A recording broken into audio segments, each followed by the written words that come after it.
m'appelle Jean-Philippe Florent, je suis député wallon depuis 2019, en charge spécifiquement des questions de climat, des questions d'agriculture et des questions nature-forêt. Nous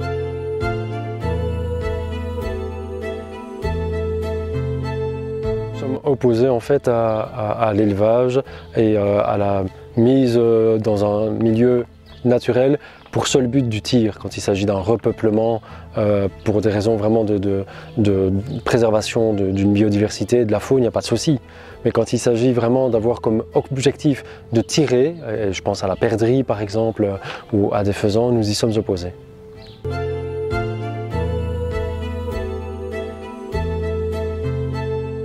Comme depuis des années, depuis toujours, Ecolo est opposé au nourrissage dissuasif et au nourrissage dit supplétif pour le gibier en forêt.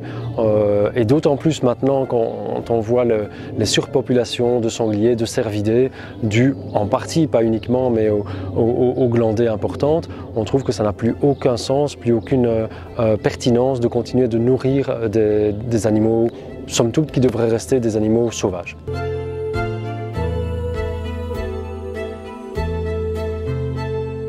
Effectivement, il y a une demande sociétale en fait qui se fait autour du monde de la chasse pour avoir une chasse la plus respectueuse possible du bien-être animal, mais aussi de la quiétude des forêts et de l'usage partagé des forêts.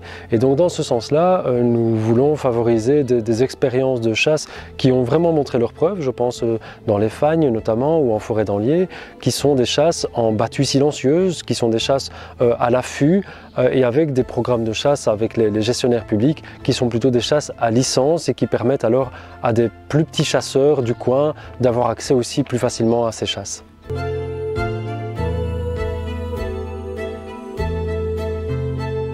Effectivement, sous la proposition d'Ecolo, en fait, une législation est en cours d'analyse au sein du Sénat afin d'octroyer aux animaux, qu'ils soient d'élevage mais qu'ils soient aussi les animaux sauvages, le statut d'être sensible. Malheureusement, cette proposition n'a pas pu aboutir sous cette législature, mais on continuera à œuvrer en la matière pour que tous les animaux aient ce statut qui aussi garantisse de manière légale un plus haut niveau de protection.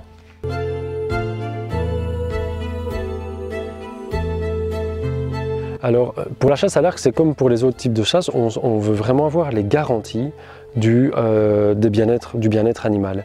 Et en ce sens, aujourd'hui, on n'a pas encore ces garanties, on reste très circonspect sur cette pratique. Donc ça va être vraiment notre ligne de conduite, en fait, d'avoir des garanties scientifiques que cette chasse à l'arc propose le même respect du bien-être animal.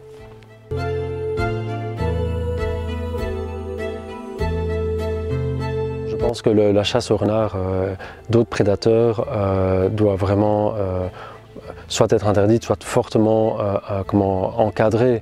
Alors c'est vrai, on pense par exemple au loup, où on n'est pas opposé à ce que, de manière très spécifique et par des professionnels, pas par des chasseurs, on puisse prélever des individus qui pourraient être dangereux, qui pourraient être déviants. Mais au-delà de ces exceptions, on estime qu'on devrait interdire ces pratiques.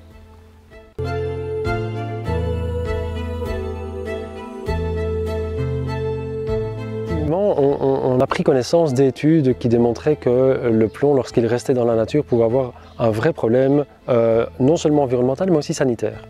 Et je pense qu'on doit avoir une réflexion là-dessus. On doit pouvoir voir s'il y a des alternatives, si elles peuvent être mises en place, et on y sera vraiment favorable à partir du moment où on évite en fait cet usage de plomb qui reste dans la nature et qui cause des problèmes de saturnisme pour certains animaux. Et donc là, on doit y être attentif. Ça fait partie aussi de nos garanties de bien-être animal et nos garanties d'un environnement sain qu'on veut évidemment atteindre.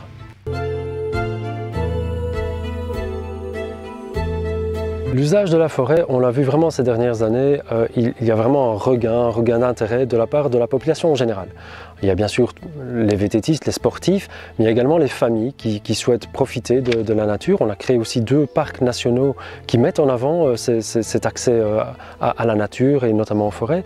Et donc on doit revoir en fait, la place que prennent l'ensemble des activités en bonne intelligence avec tous les acteurs, avec les forestiers, avec les chasseurs, avec les promeneurs, les randonneurs, de manière à ce que chacun y trouve son compte.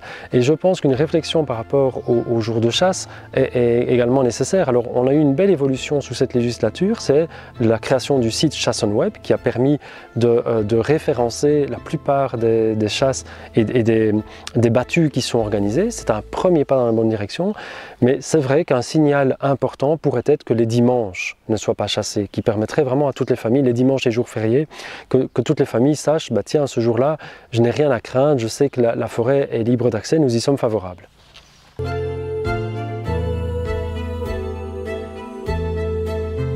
Nos mesures phares, ce sera dans un premier lieu d'interdire le nourrissage. C'est quelque chose que nous demandons depuis de nombreuses années et qui aujourd'hui est vraiment nécessaire. La deuxième mesure, ce sera peut-être d'obliger l'ensemble des conseils cynégétiques à bien encoder leur période de chasse à battu lorsque les forêts sont fermées, de manière à ce qu'elles soient tout à fait référencées de manière obligatoire sur le site Chasse on Web, pour permettre une meilleure communication des moments de chasse lorsque les forêts sont fermées. Et la troisième chose que nous voudrions mettre en place, c'est d'inviter progressivement les gestionnaires publics, les propriétaires publics de forêts, à aller vers une chasse à licence, une chasse qui permette alors une meilleure collaboration entre le propriétaire, le monde de la chasse, et qui alors peut aussi avoir une meilleure compréhension des différents usages de la chasse. C'est une autre manière d'organiser en fait l'activité de chasse. Je pense que cette activité, elle doit perdurer, mais il y a des moyens pour le faire qui permettent une meilleure collaboration des différents acteurs, et on doit aller vers ça.